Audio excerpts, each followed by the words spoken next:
I'm Eric Loy, and welcome to Eric Loy Interviews. On this podcast, we talk with folks from the VTuber community on their channels, their talents, their stories, where they come from, and their plans for the future.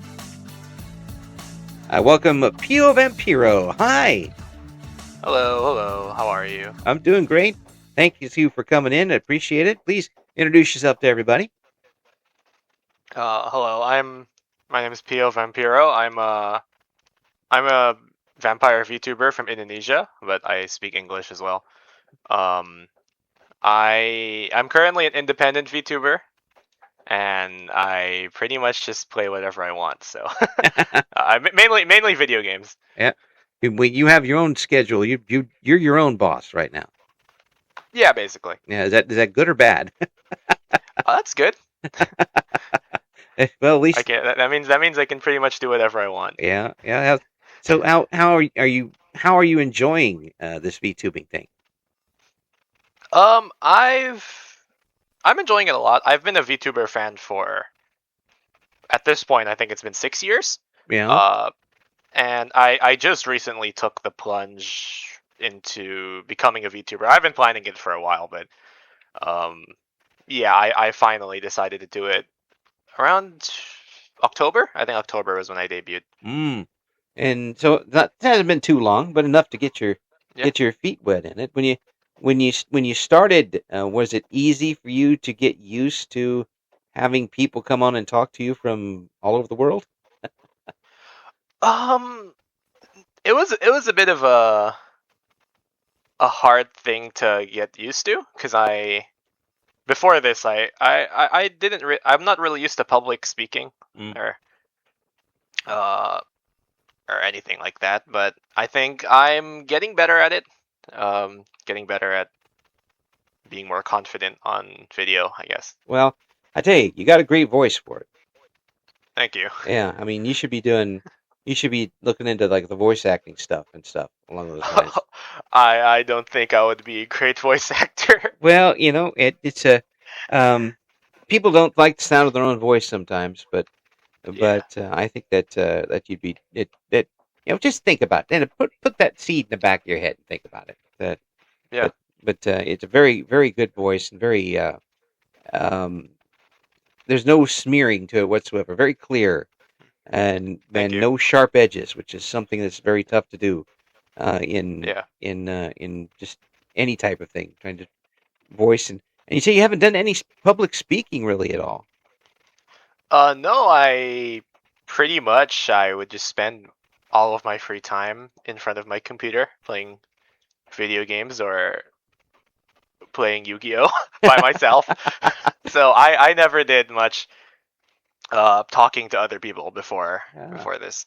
So I don't know any of the rules of Yu-Gi-Oh. Mm-hmm. But I've watched people play, and I am always fascinated by any of the card games. I'm always fascinated by the strategy involved in putting together a deck and setting up certain moves that'll accent and help other types of moves. When did you get first involved in the Yu-Gi-Oh scene? First time I ever bought my first Yu-Gi-Oh product. Well, I was because I watched the anime. I think it was in like the mid 2010s or something. It was Yu-Gi-Oh! Zexal. Wow. I begged my mom to buy me a Yu-Gi-Oh! Starter deck. And yeah, that's when I got into it. I pretty much, when it came to the rules, I just followed whatever they said in the anime. But of course, in the anime, it's different to make it actually entertaining. Yeah, it makes it a little different when you can throw the card out and the actual monster appears. It's a little bit different. Yeah, I was very disappointed you couldn't do that in real life. Well, does Yu-Gi-Oh have any online presence? Yeah, there's for many years now, there's been a very easy way to play it online. There's a bunch of like unofficial simulators. But recently, I think it was in 2020, Konami, who produces the game, actually released an official online client for it. So I would I would, it's very accessible right now. yeah, I would hope they would. I mean, they Yeah, should jump in with everybody else on that. they were very late to it. Yeah. They're like, Yeah, hey, people are doing this on their own. We should probably jump in on this. yeah, Oh well, better late than never with that. But yeah. um, That's just how Konami is. yeah, yeah. Just pretty soon they'll come out with a handheld device you can play. You can play it on your BlackBerry or something. Not what those lines. Wow, a BlackBerry. Oh, believe me, I'm older than that. Yeah. In fact, it wasn't until a couple of years ago that I didn't have a smartphone. I had a phone with a sliding keyboard on it. Wow. Yeah, and Well, if it works, it works. I used it for so long that eventually the little plates on top of the keyboard was starting to come off. So Wow. yeah, it had worn And completely I out. assume at that point you couldn't find any like replacement parts for it, right? Oh no, no. Yeah. When they would ask me, "Do you want a new phone?" No, I just want to keep this one working. No, really, we can get There you a new phone. there really is a charm to like those the phones the type of phones we had before smartphones. Oh yeah, yeah, Yeah. and the little games we thought were really cool in those things, like Hmm. hey, it plays poker. That's nice. Yeah. And now you're playing, you're playing Doom and all sorts of games on your I think smartphones. we've been playing Doom for a while. Yeah, but I mean on your wristwatch. Oh yeah, you can play. People are playing Doom on anything. Yeah, toasters, anything that does Yeah. any type of screen. So, Hmm. when did you first start uh, hearing about, and did you really watch a lot of VTubers? Um, the first time I heard about VTubers was it was totally on it was totally on accident.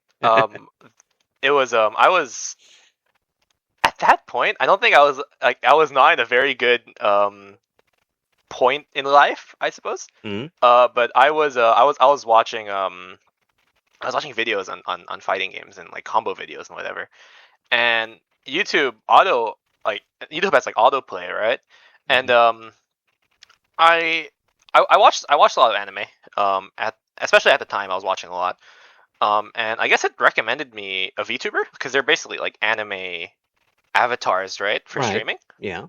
And I got recommended a VTuber from Hololive, who she's still in Hololive right now, Hololive JP. Her name is Shirakami Fubuki. Mm-hmm.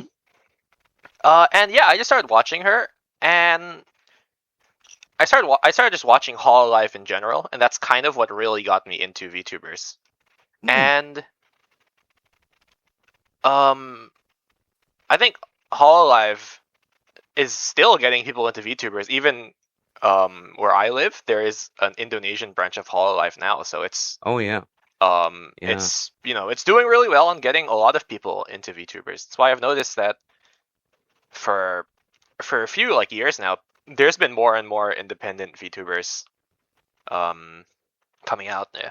Oh, absolutely. And some of them are leaving the corporations and still being very successful and seem like they're enjoying Yeah. themselves away from the corporations more, Mhm. which is kind of something. It's I will say that being in a VTuber corporation is not for everyone. Oh no, no. It's more of a job. Yeah, and also the culture is different in a lot of these. Mhm. If you work for somebody, and I don't care what business it is or entertainment, if you work for somebody that's based in another country, you're it's very tough to get that culture down. And even the culture of being a VTuber, I would say, is different. In like the big corporations like Hololive and Nijisanji, which are the two big ones Right. right now, I'd say that how they showcase their VTubers is it's less virtual streamer and more virtual idol. So Oh, yeah. there's they have to follow idol rules that were set in place in Japan and have been very important rules for a long time. So it's definitely very different from being an indie. Oh, absolutely, absolutely. And those are very restrictive in a lot of different ways. And some folks ask me sometimes, well, how come you don't get a lot of folks that are in groups or in agencies, and well, Hmm. that the um, personas are very well kept. They're very Hmm. um, what they have ownership of the personalities for the most part. Um, Yeah. they don't want to have anything come out that they don't filter first. Uh, Hmm. and that's one of the reasons why there haven't been very many. There's been a few, and I'm thankful for that, but that hasn't been too many because, you know, I don't blame them. As much money Yeah, it's as they put into that. Mm. for some people it is their dream to be in a corpo, and I do think being in a corporation, it I'm personally not against it. Mm. Um, Well, if you know what it is going in, yeah, but I'm personally not against it. But yeah, you need to know what it is before you're getting into it. Oh yeah, yeah. There's some folks who absolutely fell into it and are thriving in it. Hmm. And there's some folks who get into it and do well, but eventually kind of wears on them, and we've seen that here fairly recently. Hmm. Um, I don't think it's the way it's meant. The idle lifestyle isn't meant for somebody to be in it for 20 years anyway. Hmm. That's kind of a long time to be being involved in that sort of thing. So, but Yeah. seeing how well people are doing on independence, and maybe just groups of people that help each other out is really inspiring. I know there's a lot of folks in Indonesia that are uh, doing the VTuber thing themselves. Have you found a lot of local audience there? Yeah. A majority of my audience is local. Mm-hmm. Um, yeah, the VTuber scene is, even before we had a lot of Indonesian VTubers, the VTuber scene was really big here. Mm-hmm. Um, People really liked Hololive, Nijisanji. Mm-hmm. Even through the language barrier, people were really big fans of them. And Yeah. even now we have a lot of Indonesian VTuber groups. So Yeah. yeah, Yeah. Well, it's thriving. the ones in Hololive are very very animated Hmm. and Yeah, yeah, very easy to like and watch, yeah, even if they're in languages that we don't always understand. yeah. But that does help, I think, quite a bit. Hmm. And if you and do you think that as a whole that people don't know enough about Indonesia Um, outside the country, of course? I think I think nowadays we are in a lot of like memes, and as well as I think Hololive Indonesia is also helping a lot of people Mhm. know about our country. So Yeah. I think more and more people are knowing about it as the years go by. Yeah, I think it is shining a lot more light on these countries, such as yours and the Philippines especially. Hmm. People are learning more and more about the cultures, which is a great Yeah, thing. It's made the world smaller and bigger at the same time. yeah. I think it's just Southeast Asia in general. Hmm. Is yeah, Yeah, and it's great to see that that's available now, and you don't even have to pay money for it. To get you just yeah. turn the computer on and there it is. Uh, how when you Hmm. started getting folks from um, the other side of the planet, basically, Hmm. to come into watching and kind of regular to watch, how does that make you feel? Um, I was I was really surprised, and Mhm. I was really glad that they took the time. I'm glad anyone takes the time out of their day to watch me. Yeah, But I'm just it's it's nice to hear about other cultures. So yeah, I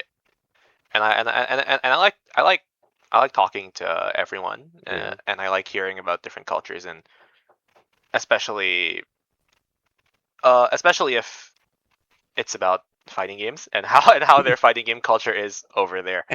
'Cause that's mainly what I stream and what I like to talk about. Yeah. So what is Mhm. your what is your go-to fighting game? my go-to fighting game is Blaze Blue Central Fiction. I never shut up about it. It's it's I think at this point it's a bit old. It came out in like 2017. It's 9 years old. Yeah, I, well, I I think it was mean, 2017. yeah. Um, and yeah, I really really like that game. I never shut up about it. I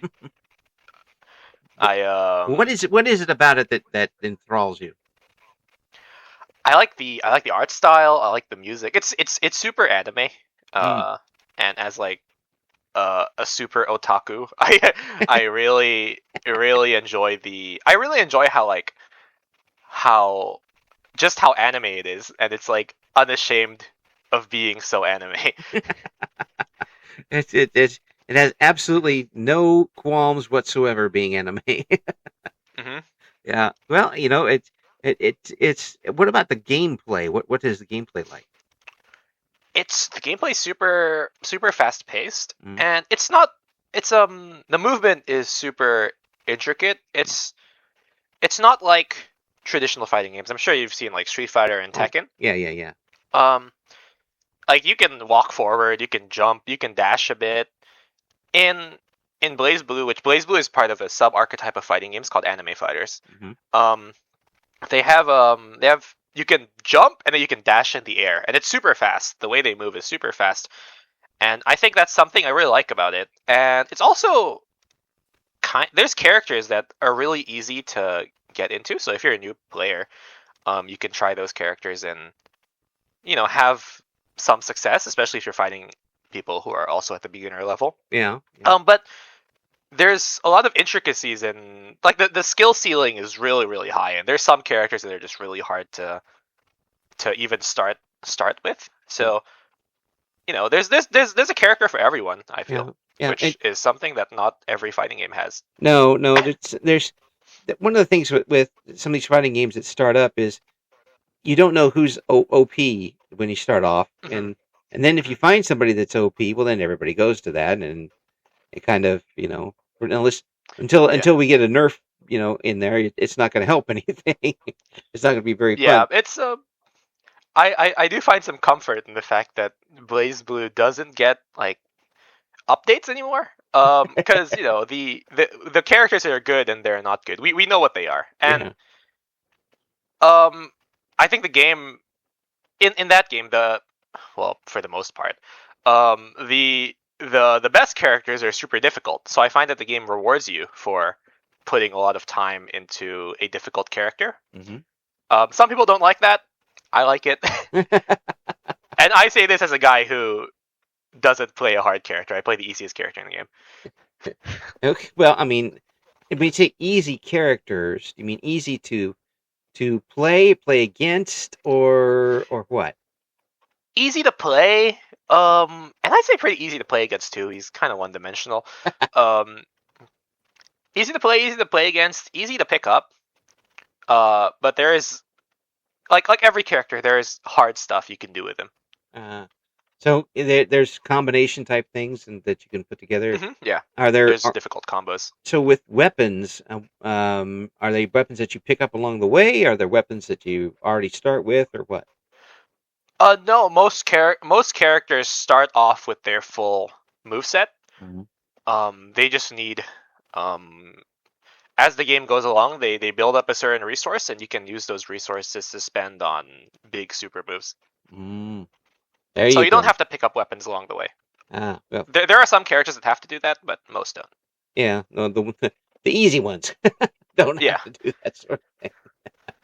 Well, I mean, that sounds like a game that you can pick up pretty quick if you have the right, things to do. Is it? And that you don't update anymore means they're not adding any more rules or taking away any more rules, which is good. Yeah. Yeah, because you don't know when they take something that you don't know and your favorite part of it's gone.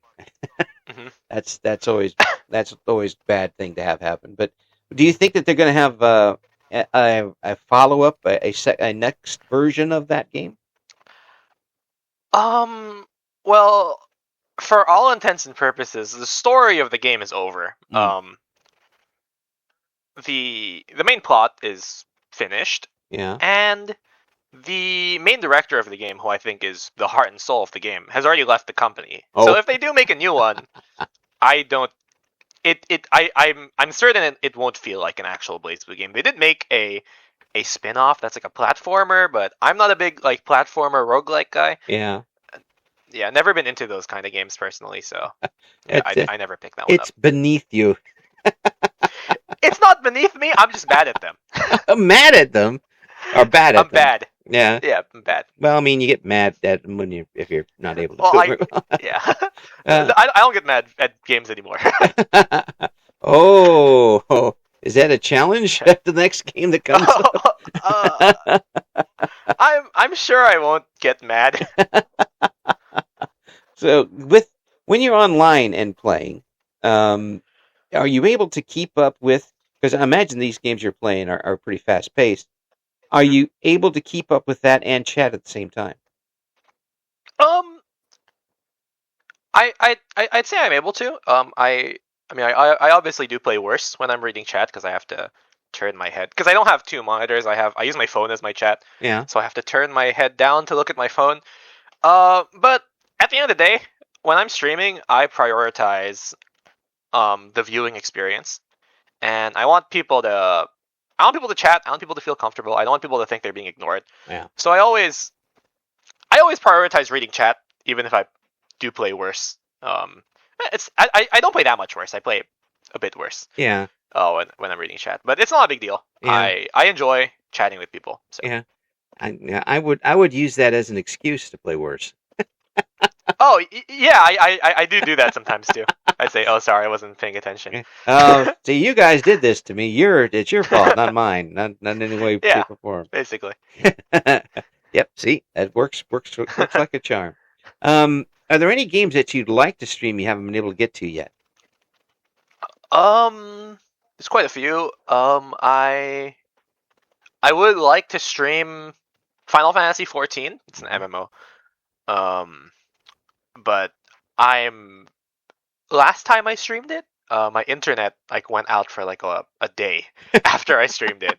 So, cursed. Yeah. Not too sure how that's gonna go. Other than that, I did want to stream like visual novels. Because I other than fighting games, I do spend most of my time also reading visual novels. Yeah. But I'm not sure how entertaining that would be to people, and at the same time, they're all in English, and I don't have the energy to translate everything they say. So yeah, that's the difficulty of it. Yeah. So do you stream in Indonesian or English or both? Both. Wow. So that's one thing I really want to talk about that a little bit because I think that streamers are kind of missing out in not doing other languages other than English, and you're kind of walling off a lot of people by not going to that. I mean, I don't know how prevalent English is in Indonesian society, but I imagine that there are a lot more people that speak Indonesian, for crying out loud. And so do you, most of the time are you in Indonesian or in English? Most of the time I am in Indonesian, but I do also speak English to my Indonesian viewers because they do understand English. Yeah. I think a lot of people here do understand and speak English. Yeah. And I also find that I'm more. I prefer my voice in English more. I'm funnier in English. I explain my thoughts better in English. That's mainly because when I was younger, I was online a lot, and I was like on English messaging boards. That's cool. Yeah, so you learned all the bad words in English before you learned all the good words in English. Yeah, basically, when I do drop some swears, I do say it in English most of the time. Yeah. Do you find yourself going back and forth between the languages every once in a while? Yeah, I do. Yeah, I've noticed that too sometimes with some streamers that they're lucky enough to be able to bounce back between languages, which I envy, because sometimes you just don't have the right word in in a particular language, you have to go to another language to find it. Yeah, yeah. Mhm. It's I really wish I did know another language besides the little bit of English I know.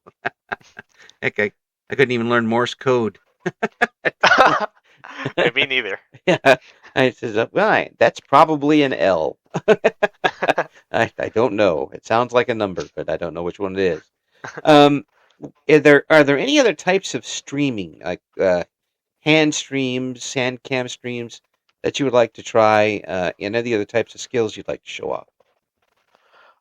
Um, Personally, when it comes to streaming, I'm not planning to do any like hand cam streams or any IRL streams because how I see it, and this is just how I see it. I know people have different, everyone has like a different opinion on this, but Sure. how I see it is I want to separate my real self from VTubing.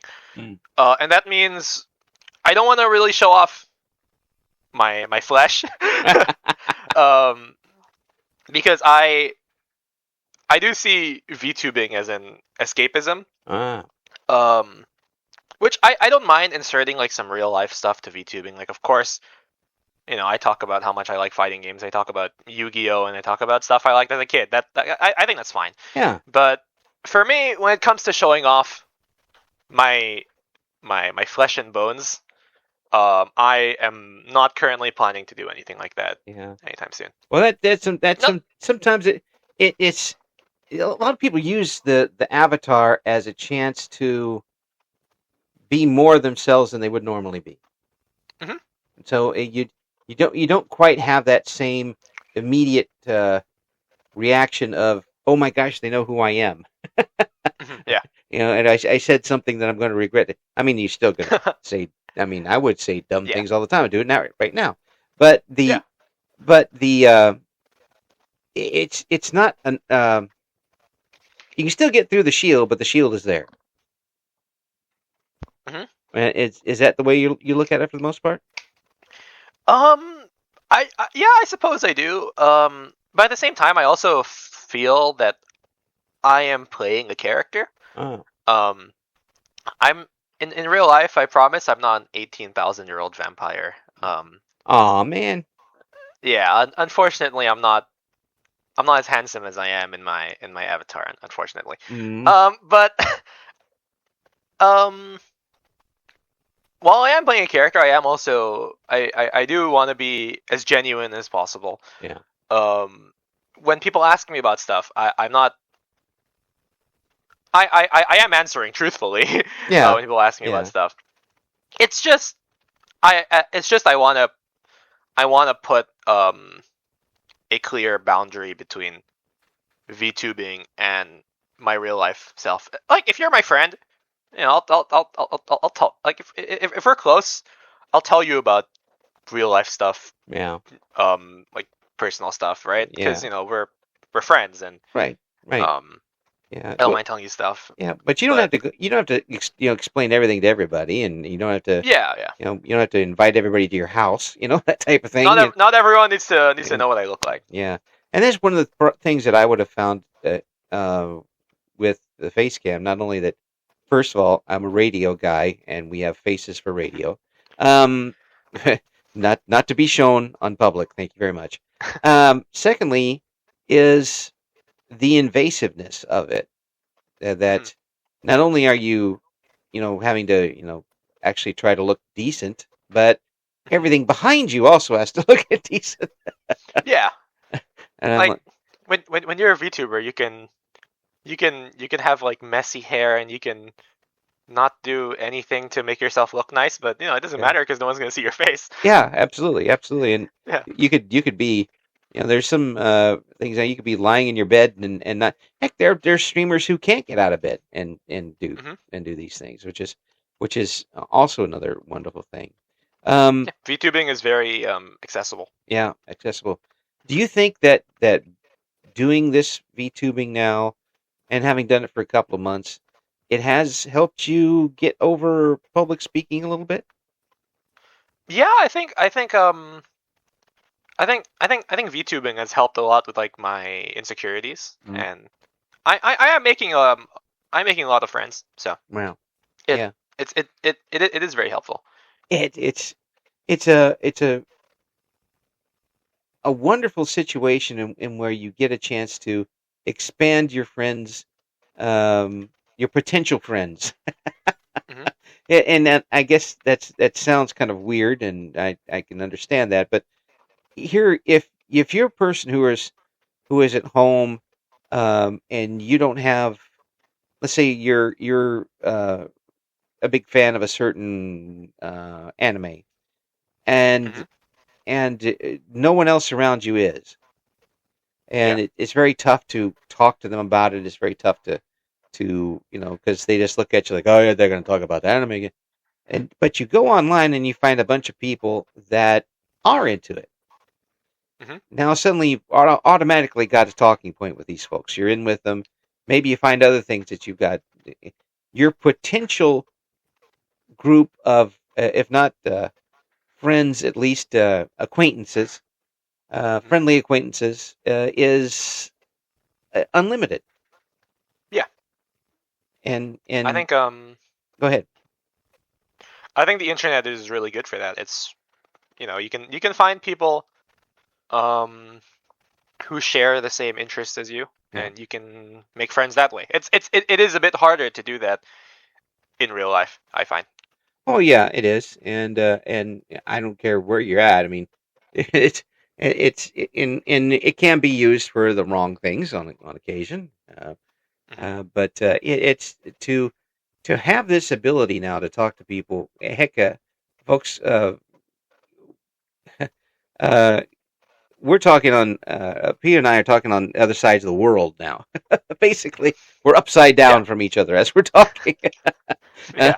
at this point, which is just incredible to me because when I started in radio in the 1980s, this would have Hmm. been absolutely impossible. Yeah. We'd have done it over a landline phone that would have taken probably 20 minutes to get from here to there, and would have cost roughly the gross national product of Canada to do because of long distance fees, which kids today don't even know what that means. Yeah. I mean, I mean, I don't really know what that means. well, back then, if you were 20 miles away, it was long distance, and it cost more to Hmm. call somebody. Hmm. Which now you're like, really, 20 miles? Yes, 20 miles away was long distance, um, and it cost a mint to call people that distance. Um, for you, have you been able to get a good bunch of folks online to do like collaborations and such? Um, I've collabed a I've collabed a few times with some people. Yeah. And I actually do have another one later today. Oh yeah. Um, yeah, and for me, it's always like I'm not really great at approaching people for collabs, so it's always I kind of wait for someone to ask me. Ah. Um, I kind of wait for someone to ask me, and and I also don't want to like make it an inconvenience for anyone. I overthink a lot, so I'm always like, are you sure? Like is this fine? Yeah. And Is it okay for you to most of the time it's fine. like is it okay for me to shoot that guy? Yes, please Yeah. do it. Do it, please. Well, Yeah. yeah, I can imagine that. It's that making that kind of first move. But have you been able to strike up any friendships after doing that? People come back for more, or has it been one time things? Yeah, I have. Yeah. It's great. Most of the people I've collabed with, Hmm. um I have become friends with. So, Yeah. Is it tough to yeah. do in your time zone to get that sort of collaboration? Not really, because most people I collab with are also Indonesian. Wow. Well, I mean that's Yeah. there you go. You got it all set up. Um, Yeah. with that, what is your scheduling as far as streaming goes? Um, and I think we figured out you're approximately 75 hours ahead of me. So, Hmm. um, 75. well, a lot of hours ahead of me at this point. But Mhm. is it what times do you normally stream? I normally stream at night, 8 p.m. Mm-hmm. Um, because I even if I don't have anything to do the day on that day, I think if I play in the afternoon or in the evening or in the morning, I think I would struggle focusing on chat Yeah, and my game and trying to keep things lively. So yeah. I do it at night after after I've spent the entire day doing nothing, spinning around in my chair. um, and yeah, that's also when I think most of the regulars who come to my stream are available. So Yeah. Well, you actually, truly, you're about, I believe, 13 or 14 hours ahead of me, which is yeah, like a half a day. Um, yeah. so if you're going at say 8 p.m. your time, that's about 8 in the morning my time. Mhm. Um, do you get that crossover sometimes with like American audiences? Yeah, I do. I've a lot of them say like, "Oh, I just woke up and I saw your stream," or I pulled an all nighter and I was on YouTube and I saw your stream. So I actually do still get a fair amount of foreign viewers. Yeah. Yes. I just stayed up all night. Yeah. Then you get folks who are shift workers that they just sleep whenever, so hmm it doesn't make any difference. Is there some times when you just have to cancel up a stream because you're just absolutely shagged out, can't go any further? Like cancel the stream when it's already going. I mean, but if you have one scheduled and you're like, nah, I hmm can't, I just can't do it.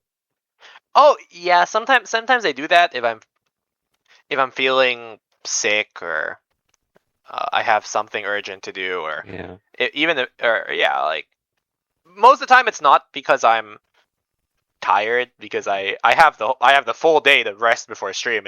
yeah, It's not it's not it's not like I'm privileged to be able to stream. So I'm never tired. I'm never like, man, I don't want to stream today. I I have the privilege of choosing my schedule yeah, and playing whatever I want. So yeah.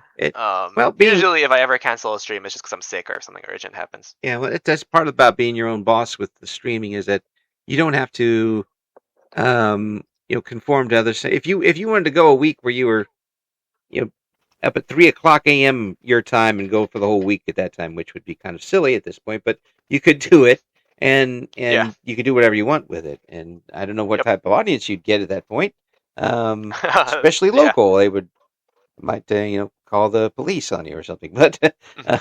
uh, but what is your do you have a real goal for this year coming in as far as the streaming goes?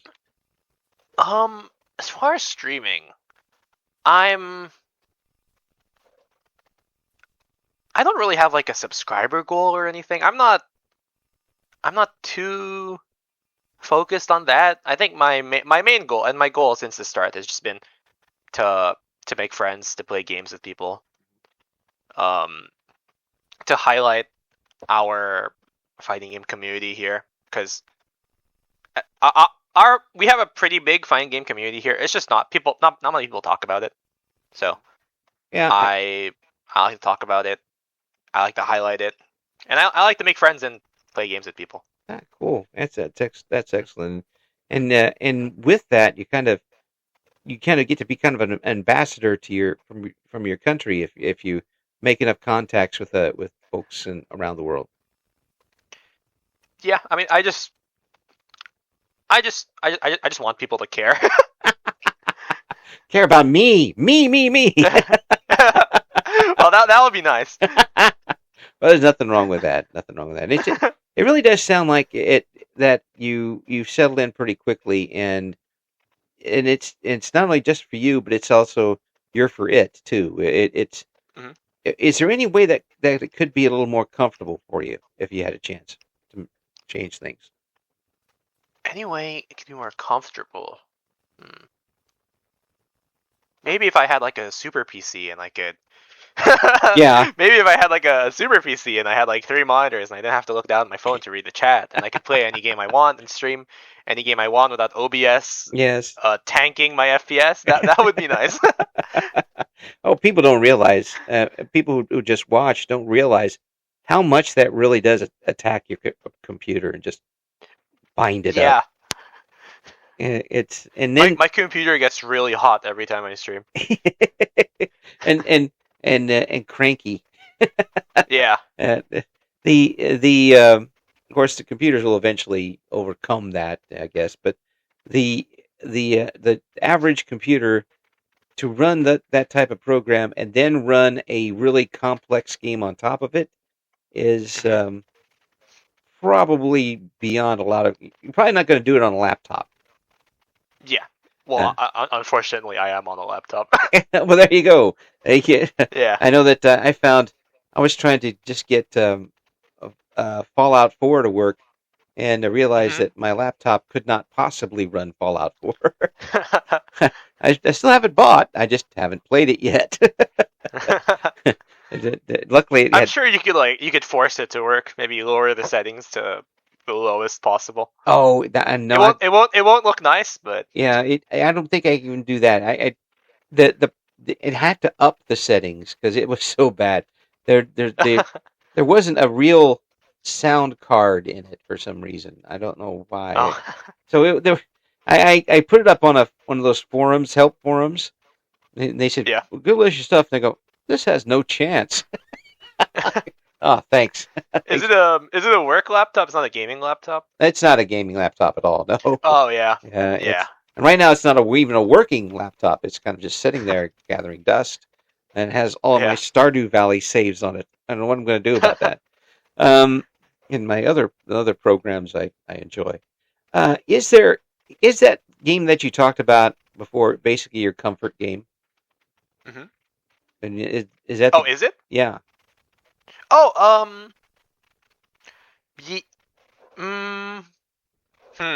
yeah, yes and no, because I have to focus really hard when I play that game. I have to focus really hard, and most of the time I lose. So, that's not a comfort game at all. but I do find a lot of comfort in the game. I do like the game a lot. So yeah. But when most of the time in my free time, when I'm just killing time, I play a lot of gacha games. Gotcha.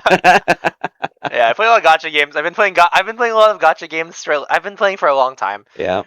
It's just it's a vice. It's not great. It's not good, but like I could quit at any time. I really can. Yeah, I can quit at any time, but I probably won't. So which one really has got you in the grasp right now? Wow, for a long time. It's been many years.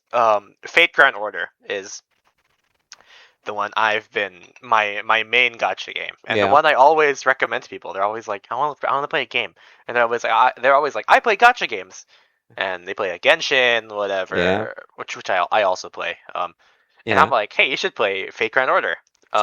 So tell me about that one. I haven't heard of that one. It's an old gacha game. It's 11 years old at this point. It's super outdated compared to everything else. It's like a 2D turn-based card game. It's super outdated. And well, so am I, but here I am. well, yeah. It's super outdated, but it is super popular, especially in Japan. It's always been popular in Japan. It's It's a gacha game for the Fate series, which is I'm sure most people who are into anime have heard of it. It's had a very popular anime. It's an old visual novel from like 2004, I think. It's an old visual novel. And they got a gacha game. 11 years ago. It's super popular in Japan.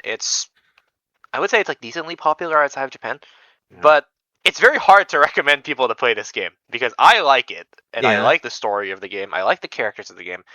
But man, the gacha is really unforgiving. The gameplay is super slow. It's super outdated. Yeah. And I think to most people, like if I were to show this game to someone and they look at the other games in the market, there's Genshin, all the Hoyoverse games, Genshin, Zenless Zone Zero, Honkai Star Rail. Right. They're like super sleek 3D graphics, like modern looking graphics. Yeah. And I think the character designs are more appealing to the average person. Yeah. I don't want to use the word normie because that has like a bad connotation to it. Even though it's supposed to be normal, it has a bad connotation. Yeah, I didn't know it was like a term, like a negative term. I thought it just meant like someone normal, right? Because that's how it is. When I talk about like being like an otaku and whatever, I don't. It's not a bad thing, but it's not like a normal thing per se. It's not like when you're super super into something and it becomes your life. Yeah.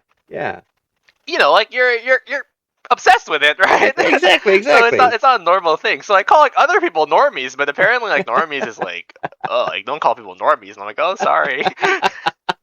I'm not normal at all. What are you talking about? Yeah. But yeah, like that gacha game is has been my life for a very long time, and I can not only that, as well as a more modern gacha game. It's called Blue Archive. It's it's also the gameplay. Even when it came out, I think the gameplay was super outdated, but people liked it for the character designs, and that's what I like it for. It's super popular in Japan and Korea. So these games are like movies in this instance. They don't have to be Shakespeare. I mean, if you enjoy a certain aspect of these games and you come back to play it again, so what? I mean, if it's not the perfect anime style or art style, or the music is repetitive, as long as you like it, who cares? What I really enjoy about it is I enjoy the culture of these games. So these games always have a very strong culture, and I always really appreciate it. And I think that the fact that they're not as popular as, especially outside of Japan, they're not as popular as the big gacha games. I think the culture is, ironically, a lot stronger. So what you're saying is you're a gacha snob. Kind of. This I will say I am kind of a snob about it, because I'm always like, you're like, you could be playing this instead. But what I'm offering them is a product that is objectively worse. But it's something I like more. Well, I tell you what, Piyou, I'm really glad you came on with me. I appreciate it. Yeah. Folks, you got to check out what Piyou's got going on. We'll have the links in the description. So much fun talking with you, and Thank you. I just think you got a lot more good stuff coming your way here pretty soon. And folks got to check out what you got going on, even when you're playing the gacha games. Thanks again for coming on. We'll talk to you again sometime soon. Yeah, thank you. Thank you for listening to Eric Loy Interviews. Join us again next time when we talk to another member of the always interesting VTuber community.